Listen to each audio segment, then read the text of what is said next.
Oh shit, welcome back to Wasted, the podcast where we listen to the people who know weight loss best. I'm talking about my plus size baddies. Hi, I'm your host, Corey.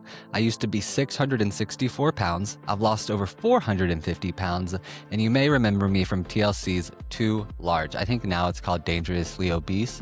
But this podcast is all about listening to plus size voices. And I know what you're thinking. Shouldn't we be listening to skinny bitches when it comes to weight loss? Wrong. The worst advice I've ever gotten came from a skinny bitch. The best advice I've ever gotten came from a current or former plus size baddie. And that's who I want to listen to. So I want to start this podcast off. And I think I like this format going forward.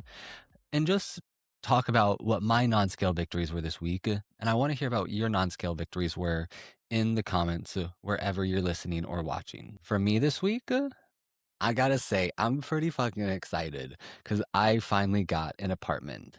Moving to the Netherlands, a big part of pretty much anything here is that you have to have an apartment. And it's probably the hardest part of the entire moving process. And I finally got an apartment and I'm so excited. And I know what you're thinking, Corey, what's this have to do with non-scale victory? I haven't been able to go to the gym in so long because here in the Netherlands, a lot of things require you to have a Dutch bank account, like a gym membership. And so with that, I have to wait until I got an apartment. And then with that, I can get the bank account and I can get the gym membership. And I am so excited. And the reason that's a victory for me is because as you said that to 664-pound me, I'd have been like, dude, you've lost your mind. I'm so excited about the ability to go back into the gym because I think that's really what's left of my weight loss journey is that I want to switch the ratio that I have of fat right now to muscle. And I love cardio and I love walking. And it's been the one thing that's kind of kept me sane throughout this entire process. But I'm so excited to get back in the gym. And this was a victory because it's going to get me back to doing something I want. Another part of this is that I have to move from where I'm at to the new apartment, and that's a hefty go. That's pretty far. I'd say like 2 hours. And I'm going to be carrying all my stuff, making multiple trips, but guess what? I can do that all without a car, all while traveling, walking, public transportation, and I don't have to worry about if I'm going to be able to fit because of my weight, if I'm going to be able to carry, if I'm going to be able to walk. I don't have to worry about that anymore. And that's incredible. And so for me, my non-scale victory this week is that I am one step closer to being back in the gym. I cannot wait. With that said, podcast episodes are still going to be coming now. Do not worry. This isn't going anywhere. I will say that we've got to hear a lot of Corey talking. And as much as I know y'all love to hear my voice, I want to start having guests on the show. People who are plus size and who've lost weight and people who are plus size losing weight, and even people who are plus size and happy at their size. Why? Because when it comes to weight loss, the best advice I've ever gotten wasn't from a skinny person who's never had to deal with significant weight loss. It was from my plus size baddies who were in the trenches with me. And I'm just one person. I have a ton of great tips and tricks, and I could talk until the cows come home. But I want to get people and share you those inspirational stories that you haven't heard yet or that you haven't seen, and that you can see that no matter your size, you are a weight loss expert. All you need are the tools to get you from that expertise to the longevity in your weight loss program. And that's what I and your fellow plus size baddies who've lost the weight are for. But me going to the gym, I didn't learn that on my own. I had a plus size baddie go with me who had lost weight, who knew what they were doing, and who like showed me around and was like, come on, you got this. Incredible. This whole idea that I'm so excited to be going to the gym, I I avoided the gym for the longest time. We're talking today about the kitchen. I avoided the gym for the longest time. I took in cardio, but later on when it came to actually going to the gym, nope, I avoided it. It was too scary to me. I didn't know what I was doing. I thought it was this big, complicated thing, and it just wasn't. So what I ended up doing is my younger brother, who also used to be heavy, knows what it's like to go to the gym.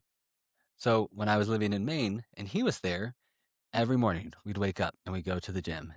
And it was him, younger than me, I don't know about smarter than me. But we go there and we work out, and he would show me how easy the gym was.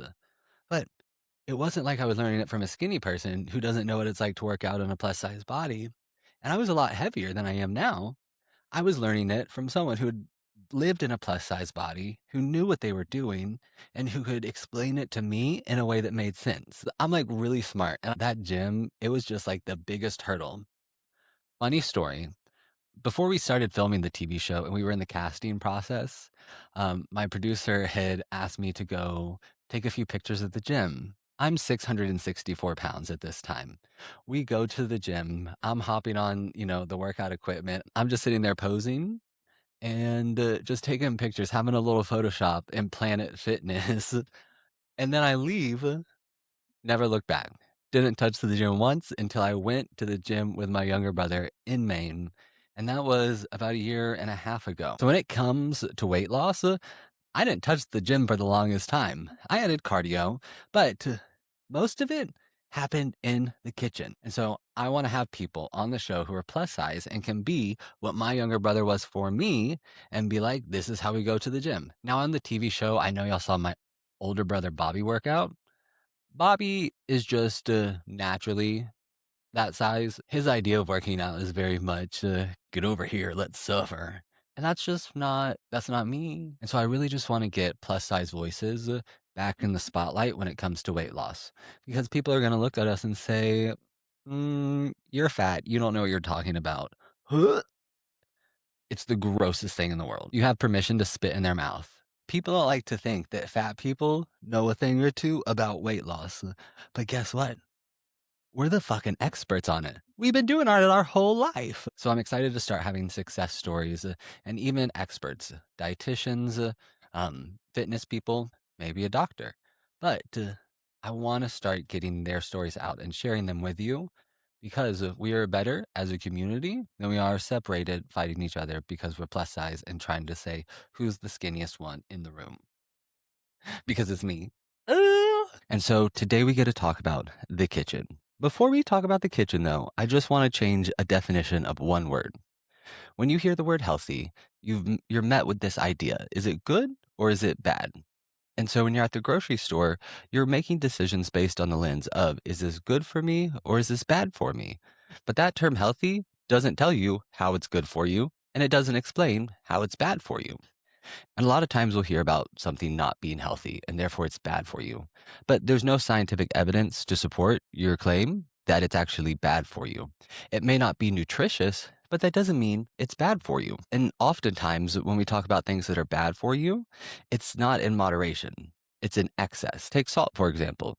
Salt, you only need a little bit, just like willpower. If you have too much, you're going to get hypertension and all these other horrible things. But guess what?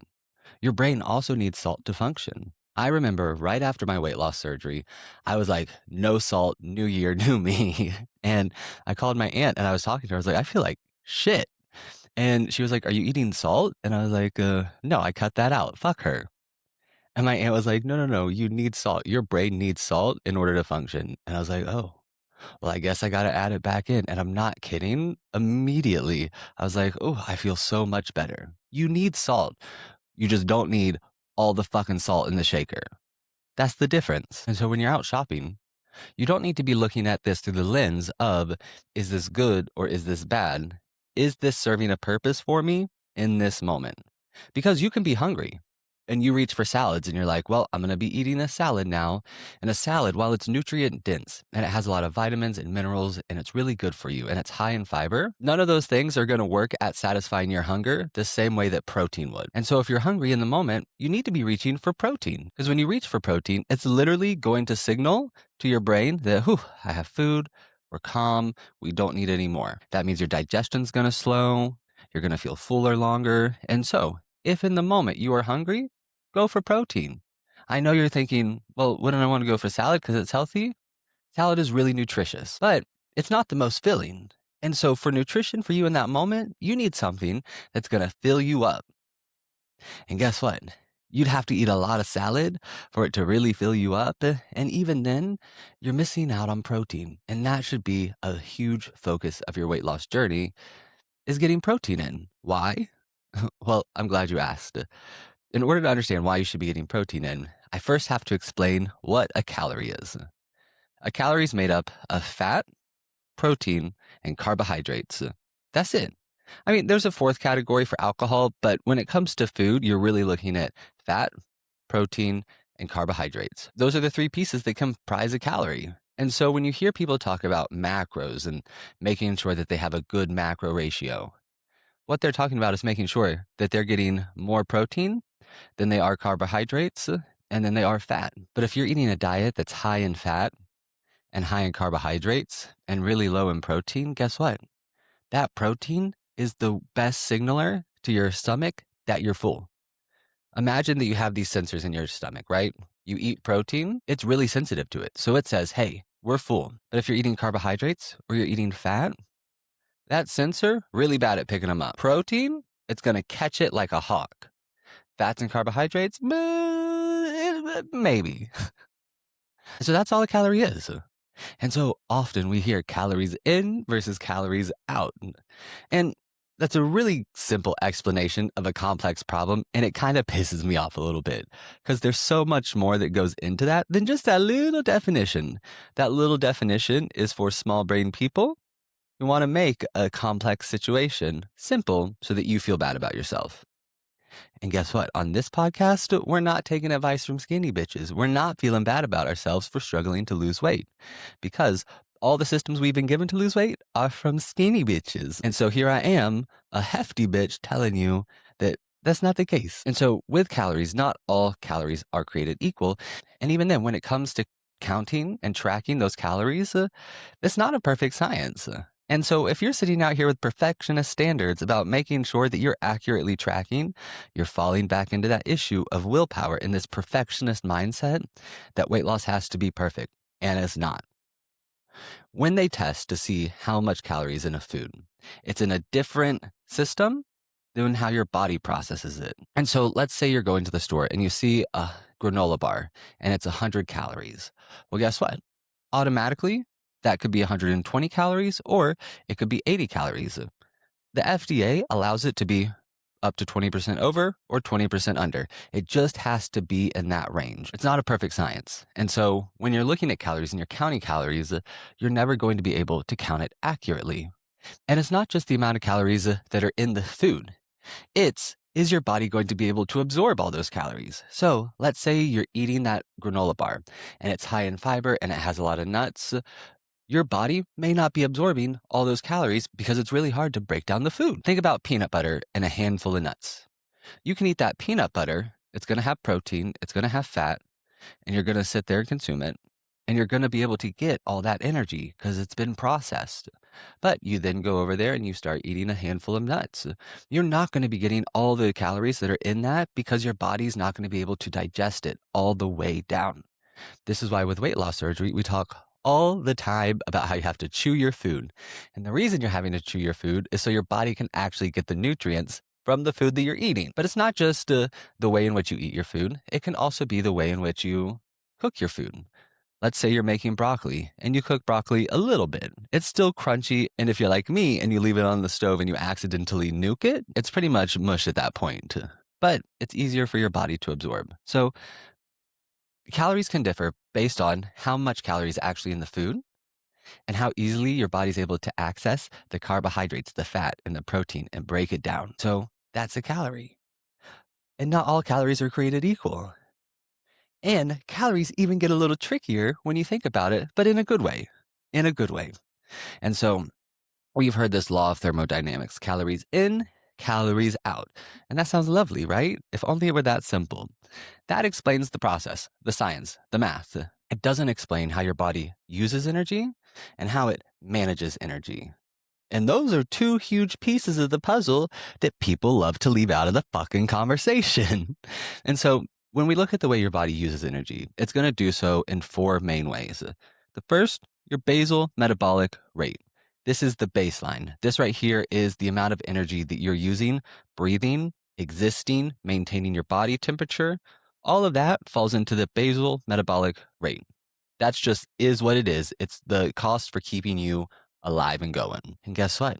If you're heavier, you have a higher BMR. And that's really beneficial as you start to lose weight because that calorie deficit's going to hit you a little harder than it's going to hit someone at a lower weight, which is really good and why you get this really big burst of weight loss at the beginning. And then it slowly starts to slow. And that's good. That means that weight loss is working. It should start to slow and get slower and slower, but that's because the amount of energy needed to keep you alive, to breathe, to exist, your heart rate, all of that, guess what? There's less of you, so it's having to do less work. And as you lose weight, it becomes more concentrated. Losing 5 pounds at 664 pounds, you can't notice a difference. Losing 5 pounds at 200 pounds, you're going to see a difference. And the fun fact about the basal metabolic rate is guess what? That right there, that's going to be where you're burning most of your calories. All the work's done. All you have to do is exist. And that's going to be over half of the amount of energy you're expending in a day. More than that, 60, 70%. And guess what else? Physical exercise. This is intentional movement. You're going out, you're walking, you're hiking, you're going to the gym. That is physical activity and exercise. Guess what? That only accounts for 10% of the amount of energy you're expending in a day.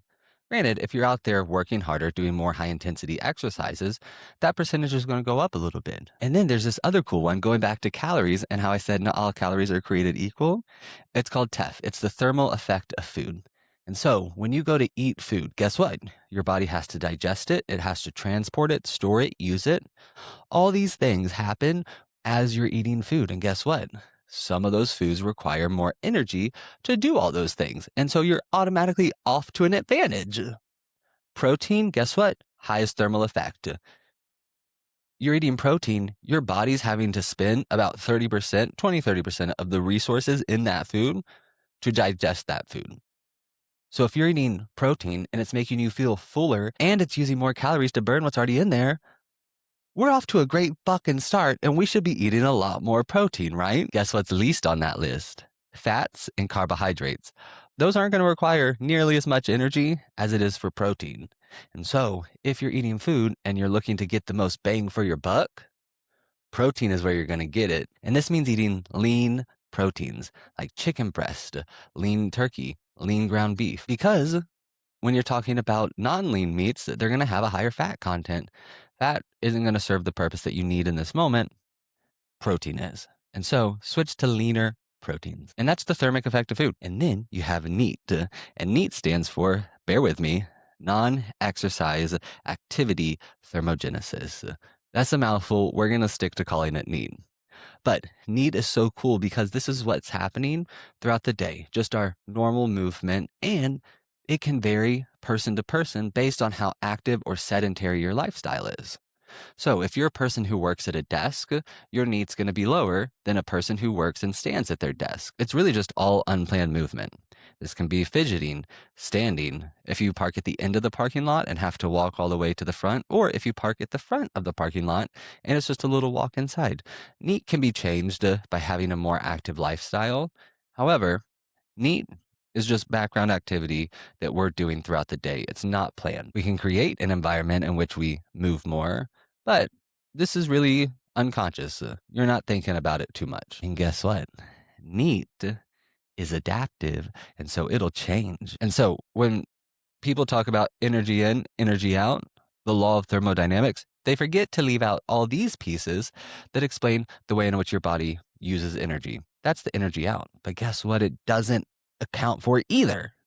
How your body manages energy. I've given you all these definitions, but let me make it make sense to you in a way that's like just easy and digestible. In this example, you're a smartphone. You have a battery, you exist, you're operating, and when you're eating food, you're plugging yourself into a wall. You're getting that energy, extracting that energy, and using it to charge your battery. Well, if your battery has too much charge, you throw a battery pack on, it starts reserving that energy for later.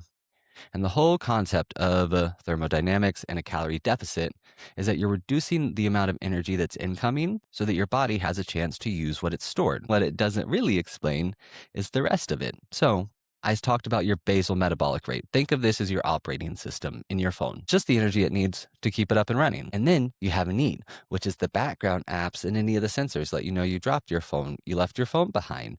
Are you refreshing your emails every second to make sure that you have new emails? Those are the background processes. That's need. And then you have exercise. Think about opening a high intensity app. So you're watching YouTube or you're on there playing a video game. Those are going to use the most energy. That's active, that's planned exercise. But guess what? Guess what they don't teach you? Guess what they don't tell you? You have your phone, you're using it, everything's good. All of a sudden, you get hit with a low battery notification. Your phone switches to low power mode. And what does your phone do when it switches to low power mode? You're not constantly checking your emails. Instead, it's every 10, 15 minutes. It's lowering the amount of processing it's doing. It's not checking as constantly as it should be, and it's using less energy because it's changing the way in which you expend energy. Guess what else it's doing? It's telling you with these notifications, hey, I need energy, I need energy. And so you're gonna become less full as you eat. Your hunger is gonna skyrocket. Guess what else? Your body uses glucose for motivation. So now your willpower is fucked. And so your body's actually changing the way in which it manages energy. So it's using less. Think about how you're at a grocery store, right? And some days you're there and you're looking through the aisles, taking your time. You're not in low power mode, but you hit in low power mode. You're going into that store, grabbing what you need and going out. And you're also going to be grabbing things that you maybe not normally get because you're so low energy and your body's trying to fix this calorie deficit it's been living in. And so when you start living in a calorie deficit, you want to make sure that you're never going to hit that starvation mode, that you're not hitting low power mode. And you may be thinking, well, if NEAT drops off and I just need to move more, then when the low power mode kicks in, I should do that, right? You don't have control over NEAT. And even then, you may think you do.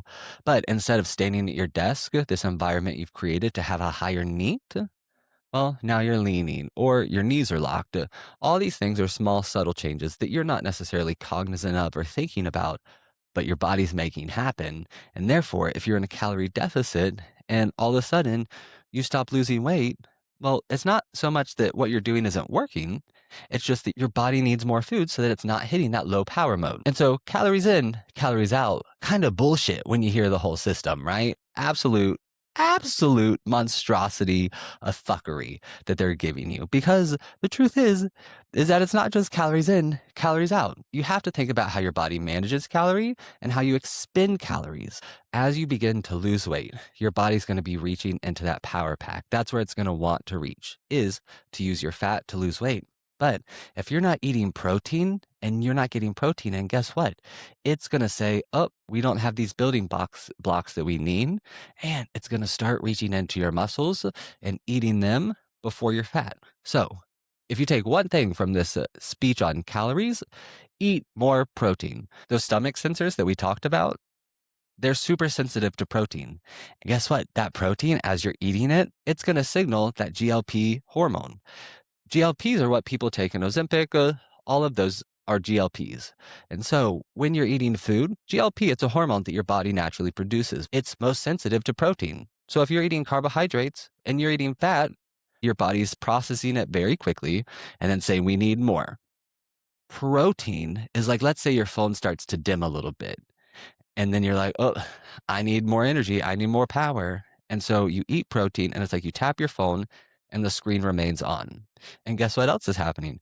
As you're eating that protein, not only is it signaling that GLP hunger hormone that's like, we're good, it's also going through and it's going to cost more to burn it than, say, fat or carbohydrates.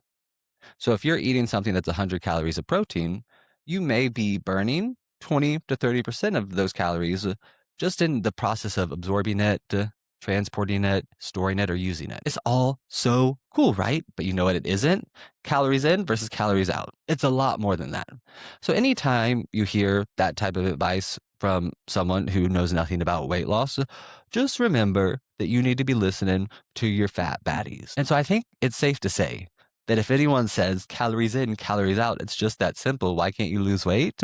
Slap them. You have my permission to spit in their mouth. Ew, gross. I know. Yeah, so are their opinions. And so when we talk about counting and tracking calories, I've already explained to you that It's not an exact science because food can vary by up to 20% with the amount of calories that are potentially available. And then, either depending on how it's prepared, how raw it is, how fibrous it is, it's going to change the amount of that energy that you're actually able to absorb and process. And so, this goes back to this idea that weight loss has to be perfect and weight loss has to be miserable. It needs to be neither of the two. It's going to be messy. And I know for me, I cannot stand to sit there and count calories manually. I'm not trying to do trigonometry to figure out how to lose weight. I need something that's simple, straightforward, and sustainable. Now let's talk about tracking our calories. I hate tracking calories. If you had to ask me the weight loss experience, what's the one thing that I cannot stand? It is the tracking of the calories. And so I'm going to go over two methods. One is the more standard method, and two is my method. And each are going to benefit you at different stages of your weight loss. And so with mine, it's going to be more geared towards the beginning, whereas the other one, I think that it's really something that you should be using as you get into the fitness part of your weight loss routine. And so the first way in which you can count calories is you go online and there's a bunch of different calculators. I'll link a few below, and that's going to give you your basal metabolic rate. It's going to try to account for NEAT and all those items, but it's going to try to give you the amount of calories that you expend in a day. And so if you want to maintain your current weight, that's the amount of calories you should be eating. That's your maintenance. And so if you want to lose weight, you reduce it by 300, 500 calories, and that's going to help you lose a healthy amount of weight per week, aka 1 to 2 pounds. But if you're tracking that way, that's a lot of work. And especially if you're heavier and you're eating a lot of food, having to do all that work, all that trigonometry all day, especially as you need more energy, so you're having to track more, that's going to be exhausting. So that's one way. And with that way, let me also say, as you find out what your calorie is and that's your maintenance, you first have to make sure that that actually is your maintenance. Test it for a week, see, and then you can adjust it from there. You really just want to make sure that that number is keeping you at your current weight and then adjust it. And there's going to be times as you begin to lose weight that you need to go back, redo that calculator, readjust what your baseline is so that you can continue creating a calorie deficit based on the amount of energy that you expend in a day. So that's their method for weight loss. And I say, as you get more into the fitness and gym, that may be something you want to switch to. If you're trying to lose weight, well, I think that the best system, and this is what I use to track, is a point-based system. It's going to take the guesswork out of having to do trigonometry to find out what calories are, and it's going to make it something simple. You don't have to use the calories. Point-based systems will work just as well. And I know what you're thinking, Corey, Weight Watchers are so expensive. There's actually an app that's free that you can use that has a point-based system built into it.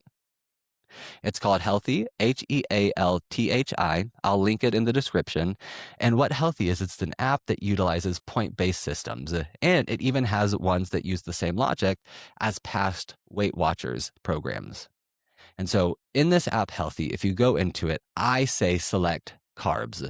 You can select whichever program you want for counting calories, but I like carbs because it uses the Point Plus system from Weight Watchers.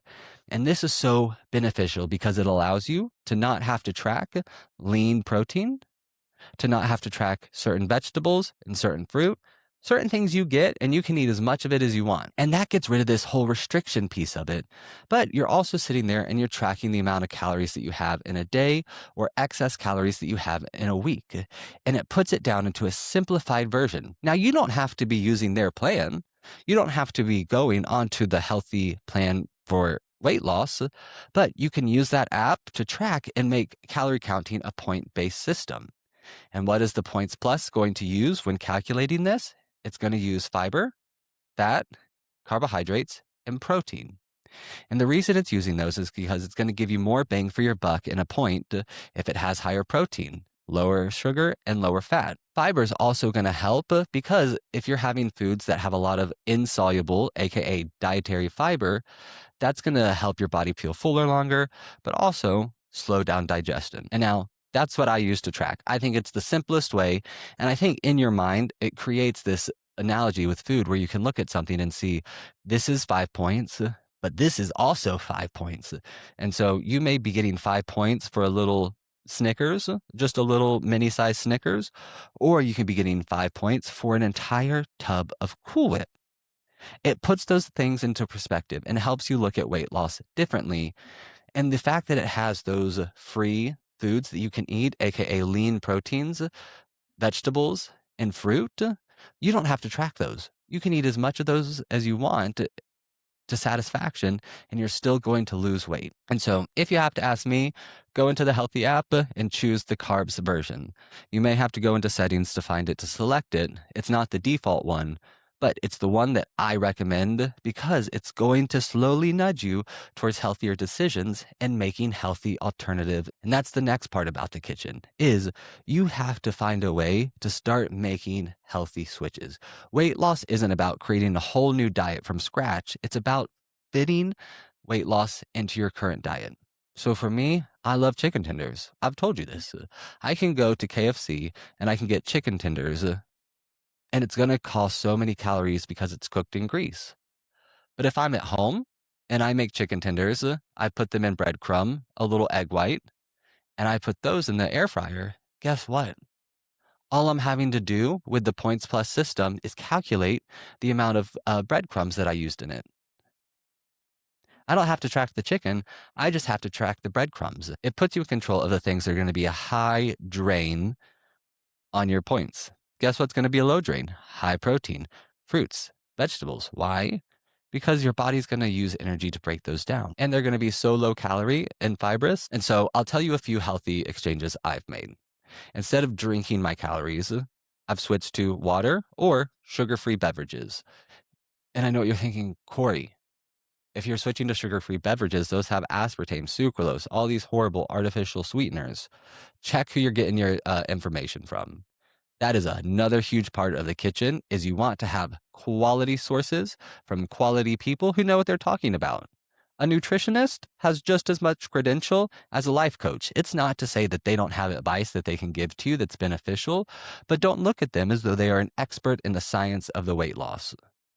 You can go to a dietitian and they know the science and they can tell you, is this something that's actually good for you? Or is this something that in large quantities can harm you? And so butter in low quantities is actually good for you, but in high quantities, it's very bad for you. Same with aspartame. In low quantities, it's good for you, but in high quantities, it's bad for you. Here's the question. How high? A person who's 200 pounds could drink 20 cans of soda a day before science has told them that they're going to have negative effects, that they're going to hit that danger zone of the aspartame really impacting them negatively. And so you want to start looking at science and stop taking advice from people with opinions. I only take my advice from people with science. And so I'm a person giving you my opinions, but my opinions are rooted in science. And that's what you need to be listening to. And so I really like getting my advice from Mariana's Pantry. She's a dietitian. And I also like getting it from Food Science Babe. She is also a dietitian with their masters in nutrition. So those are the people you want to be getting your advice from. They understand how food actually works. They understand the threshold in which food is no longer healthy for you. And so if you want to lose weight and you actually want to do so well, reach out to them, watch their channels, subscribe to them because they are going to be giving you so much good advice. And they're not nutritionists, they're dietitians. Nutritionist, same amount of credential as a life coach. Doesn't mean they have bad opinions. It just means that they don't have the same education and training as a dietitian. It's like listening to a doctor or listening to your Uncle Steve. I wouldn't be listening to Uncle Steve. I would be listening to the doctor. But so back to healthy switches. One, the source of information you're getting, switch that. But two, when it came to beverages, I switched to sugar-free versions. Now, as I've said, when we go back to willpower and talking about desires and identity, I don't want to be drinking that many artificial sweeteners a day. Not because I know that they're going to cause harm, but I just want to reduce my reliance on them. And so the way that I do that is by making sure I'm getting in more water. I added the fact that I drink water first thing in the morning. That's my one little win. It motivates me. It gives me my energy for the day. It supercharges my willpower. And then I have the freedom to drink whatever non-sugar beverage I want until 4 p.m. And so these are healthy swaps. Biggest healthy swap you can make, stop drinking your calories and start eating them. Another healthy swap that I made is I love love French onion dip. I don't like any other type of dip for chips, and I don't really care for chips on their own.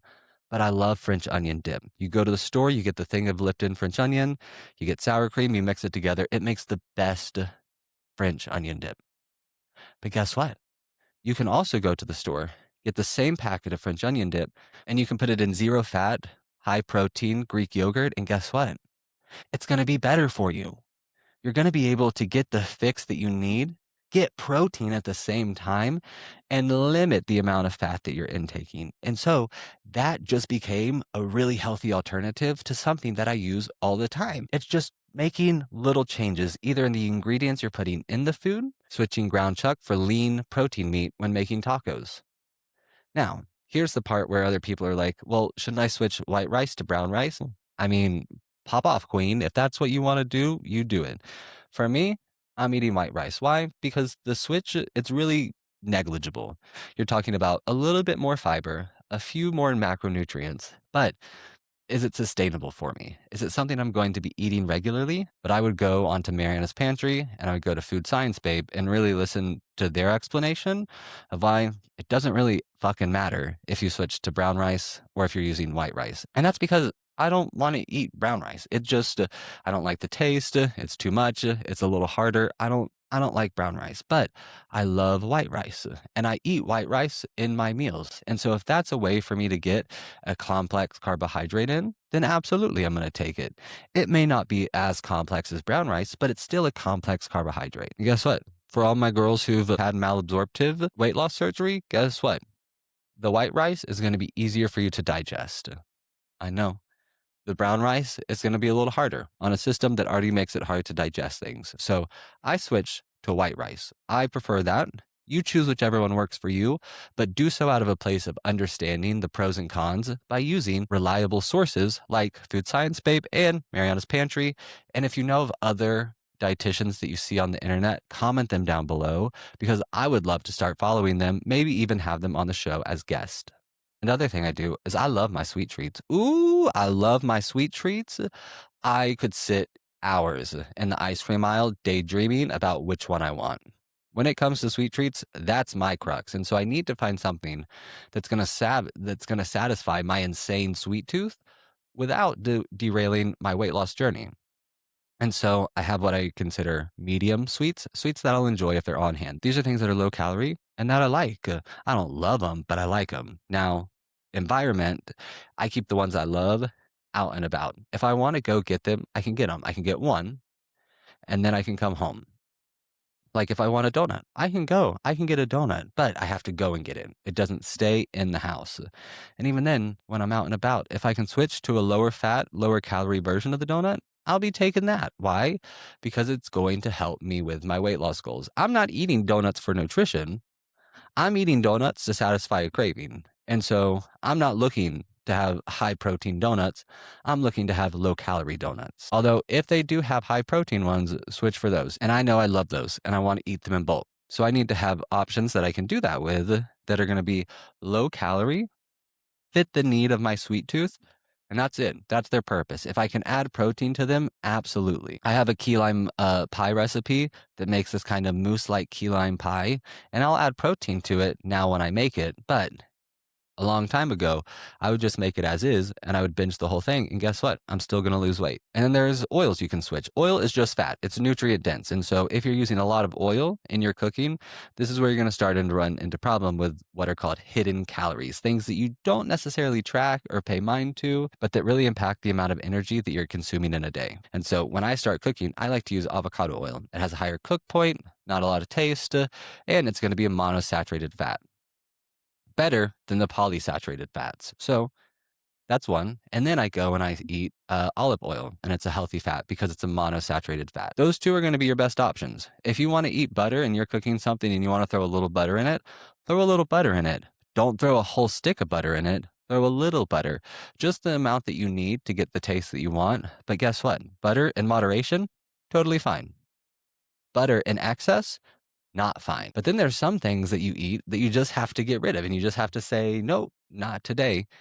For me, cereal. I can't have cereal. I love cereal so much. I would eat that breakfast, lunch, dinner, dessert. And I don't want to be doing that. And so I've had to remove cereal from my environment and my kitchen entirely. And now when it comes to finding other avenues for food, this is where it's not just switching out alternatives, it's about switching out recipes. And it's not just little switches in items or pieces of a recipe, it's actually finding new recipes that are better and healthier.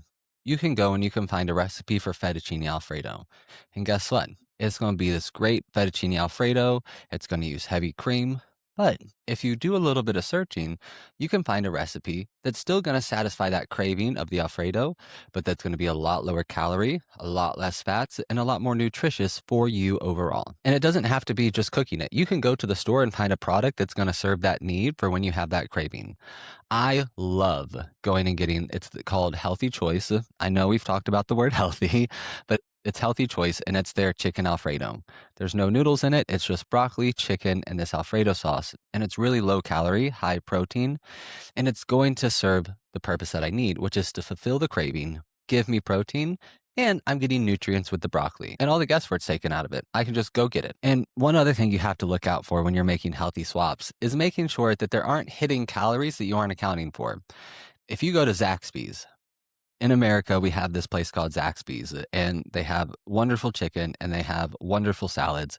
But their salads are almost more calories than the chicken dishes. Their salads are insane. And so it's not just making sure that you're choosing better, more nutritious options. You have to keep in mind the actual calories that are in there. Because if you go to a restaurant and you're like, well, I'm just going to order a salad because that's the best option. But that salad has so many calories because the dressing, the cheeses, and all of those pieces, guess what? You could be doing more harm than good. And so at the end of it, you really just need to be finding ways to swap out the food that you're eating, whether it's by changing a piece of the recipe or by finding a new recipe altogether. I know for me, I love key lime pie. And so for a long time, I couldn't find it, I couldn't get it, and I was just craving it as I was trying to lose weight. And so they had key lime pie yogurt, and I was like, that's good, but it's not what I really want. And I had to go online and I found a pie, and it was called Weight Watchers Key Lime Pie.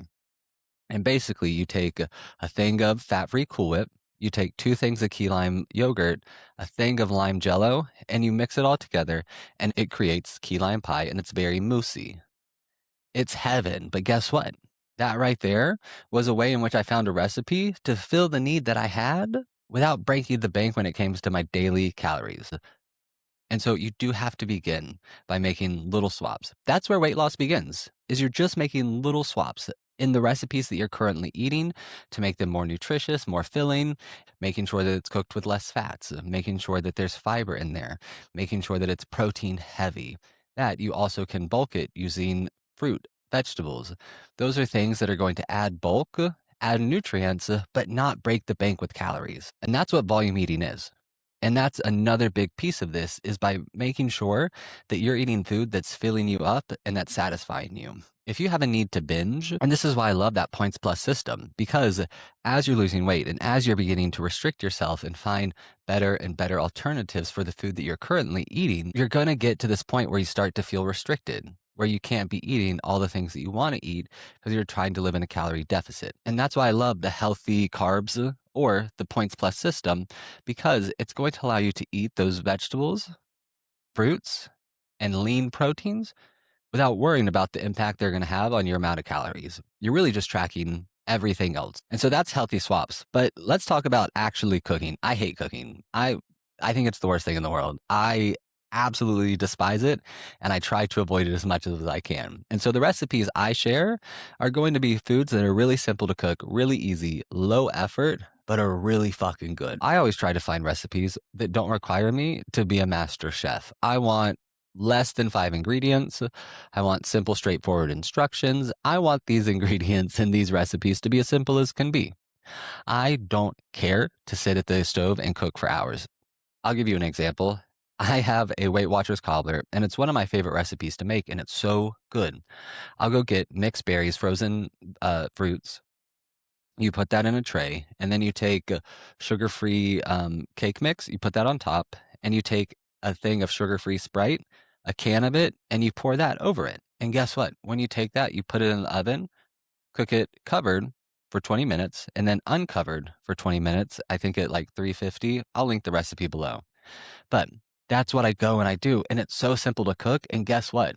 It satisfies me. It fills me up without breaking the bank when it comes to my calories. And that's all weight loss is just finding better alternatives that you're going to enjoy more that aren't going to be breaking the bank. The fastest way for you to do that is by emphasizing more vegetables, more fruits, and by opting for leaner proteins. So find a way to make healthy swaps and find a way to find recipes that are low effort, that are good, that you're going to choose over the options that are going to derail your weight loss. And instead, you're replacing them with options that are going to fuel your weight loss. And another thing about the kitchen is the tools that you use. I like a food chopper. A food chopper is a great way because I'm not having to sit there and manually chop up fruits, onions. I can just chop the onion in half, put it in the food chopper, slam it shut, and it's now chopped the onions. It's so much less effort on me to have to do that. And guess what? You throw it in the dishwasher, and it just became an easy way to prepare vegetables.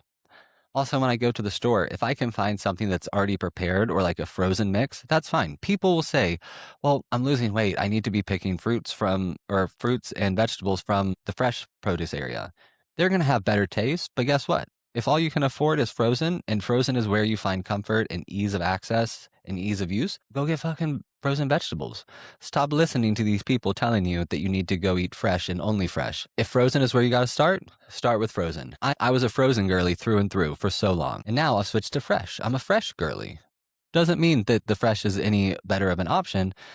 Whichever one you want is whichever one you want. You use what works best for you. And that's this whole system, finding what works best for you. So for me, I said that Weight Watchers cobbler recipe, that might be the worst thing in existence for you. And you're like, oh, I don't want it. Or it may not work for your diet, what you're trying to accomplish. And so you get rid of it. You find a recipe that works for you that satisfies your sweet tooth. It could be something salted caramel. I don't know. And to close it out, what I'm going to say is that when it comes to weight loss in the kitchen, make sure that you're getting your facts from people who know what they're talking about. I'm talking dietitians, not nutritionists. It's not to say that you can't sit there and listen to the nutritionist, but your focus should be on the dietitian and getting sure accurate, up to date information that matches science. Because so much of the advice we've gotten with food is based on personal opinion, and we just haven't found a way to distinguish that. We believe that aspartame is this horrible carcinogen that if you eat any amount of it, it's going to cause problems. And the truth is that if you eat it in excess, yeah, it's going to cause problems. The same way that if you eat salt in excess, it's going to cause problems. And then we talked about calories, and not all calories are created equal. And so a big part of this whole process is by finding a way to change the ratio of your calories. Instead of it being heavy on carbs and heavy on fats, making sure that proteins are the majority of your ratio when it comes to your calories.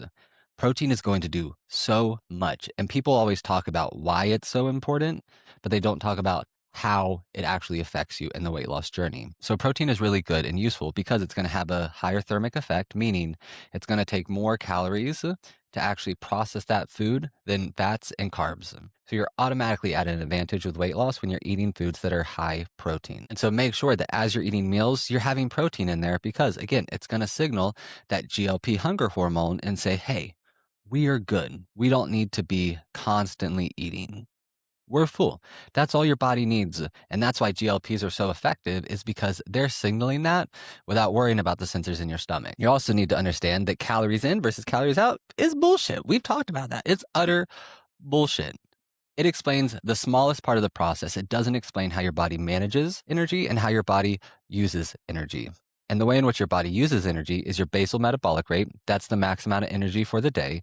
And then it's also going to be your exercise, your non-exercise activity, and the actual thermic effect of food. Those are going to be how your body uses energy in a day. However, if you're at a calorie deficit for so long, your body's going to switch into low power mode and it's going to say, hey, we're going to have less of that NEAT, that non-exercise activity movement. We're going to have a lot less of that. Whether you know it subconsciously or unconsciously, your body's going to automatically lower the amount of NEAT that you're doing. But it doesn't just change the way in which we use that energy. It also changes a lot of things. Like we're going to feel hungry more often. We're going to eat food and not feel as full. We're going to have less energy. We're going to have less glucose, which is going to automatically decrease our willpower. And we want to have willpower. And so we want to be eating food and we don't want to be going into this low power mode calorie deficit. And now when it comes to actually counting calories, you can count calories in the normal method. Going online, finding a calculator, that's great. you can use that method. I prefer the simplified method of a point system. It just makes it so much simpler for me. And there's a wonderful point system. It's called Healti. You can find it in the link below. I say their carb program because it's going to let you eat as many vegetables as you want, as many fruits as you want, and as much protein as you want. Again, it has to be lean protein, certain vegetables, certain fruits. You're going to be able to eat all of those that you want. And it's going to encourage you to eat those. And then you're just tracking everything else. And so switch to a way of tracking calories that works for you. And it doesn't have to be perfect. I track my calories now, maybe once every few months. I'll take a week, I'll go through, I'll make sure I know what I'm eating and making sure that I'm not overdoing it with oil and all these hidden calories that kind of sneak in when we're not tracking our food. It's just like a refresh. But for so long, I did have to actively track just until I got enough hang of it where it's not something that I needed to be doing every day because I was really just eating the same things every day.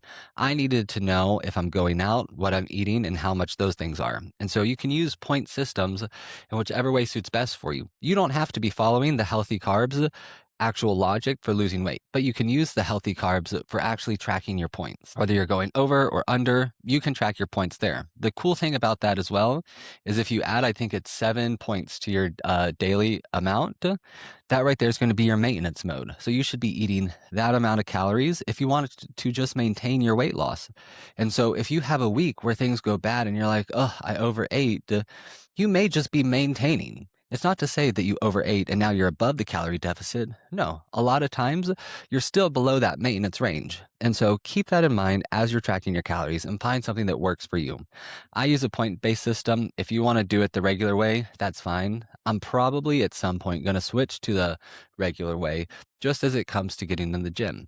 But if I can hold on to the point system as long as I fucking can, I am, because it's a whole lot simpler and easier. I don't need to be doing trigonometry to find out how much I need to eat to lose weight. No. Adding 1 plus 1, simple math, is a whole lot easier than 150, 35 calories, 40 calories. That is itemized and it creates this perfectionist standpoint. And we've talked about how calories are not perfect. All calories are created differently, and the amount of calories that a product says it has can differ, and the amount of calories that you absorb from that product can differ. And so tracking really just needs to be, at best, okay. You don't have to be a perfect tracker for tracking to work for you. You can be a bad tracker, and as long as you're tracking, you're good. And lastly, and this is the biggest part, all the kitchen is about finding ways to get what you're currently eating and by swapping them out for healthier alternatives. I cannot find ground turkey here, and I love ground turkey, lean ground turkey, 99% fat free. I love ground turkey. I cannot find it here in the Netherlands. It's very hard to get. It's more of an American thing. And so here I've had to switch to finding burgers because I love eating a burger. So I found a black bean burger recipe that works for me and I customized it. I made it my own and I love eating it and it satisfies the need that I have. It's still high protein, high fiber. It's going to be nutritious. It's just overall really good for me and my weight loss goals. And weight loss doesn't have to be hard. You shouldn't be eating food that you don't like. So when it comes to brown rice, the difference is so minimal in the switch off between brown and white rice that you don't need to be eating brown rice if you don't like brown rice. If it's going to be more sustainable to your diet program that you eat white rice, eat white rice. Guess what? I eat white rice because it's more sustainable to me. If you ask someone else, they would say white rice is not healthy. But if you ask someone else, they would say, well, brown rice is healthy. Okay, define what healthy is. Define how it's nutritious for me, and then tell me how white rice doesn't meet any of that criteria. And they can't, because healthy is bullshit. Healthy, throw it out the window. Anytime you hear that word or say that word, what you need to think of is nutritious. I say healthy just because it's been so ingrained in our culture and our vocabulary. And so anytime you hear me saying healthy, what I actually mean is nutritious. Is this going to fuel my body for what I need in this moment? And that's all the kitchen is. It's just going through, understanding what a calorie is, how your body uses them, how it processes them, how to track them, and then the actual food side of things of how you're going through and making healthy swaps to find food that's more enjoyable for you and easily digestible. That's the kitchen. That's where weight loss starts. And as I said in the beginning, I lost the majority of my weight long before I ever stepped foot in the gym. And so start by focusing on your food first. The kitchen is going to let you figure out how to control the amount of energy coming in and allow your body to use what you already have, aka using the fat you have versus relying on the incoming energy from food. And so that's all I have for you today. The kitchen is a very complicated topic, and we will come back to talk about it because there's so many other facets of the kitchen that I didn't even get to today. But for the purpose of this, just know calories in versus calories out is bullshit. You know how a calorie works now. You know how your body processes them. You know what protein does for you. You know why you should be maximizing protein. And you know how to track your calories either with the regular method or a points-based system, which is just a simplified method. And guess what? I'm gonna start posting recipes that I make and my recipes that I love and absolutely adore. I'm gonna start posting those on my main account. I'll link that in the bio below, but that's where I'm gonna start showcasing the recipes that I use day in and day out, because they are some good fucking recipes that I've collected over the years. You've also collected recipes over the years that are amazing, incredible. Share those with us. Be like, these are recipes that you should be trying. Thank you for listening to Wasted. I'm your host, Corey. I will see you next week when we talk about confidence, because guess what? I am confident now, and at 664 pounds when we were filming that TV show and I was dancing to single ladies, I was confident then. And confidence is what's gonna keep you locked in on your weight loss journey and be able to navigate all the outside opinions that people want to share with you. So be confident, be a baddie, and I'll see you next week.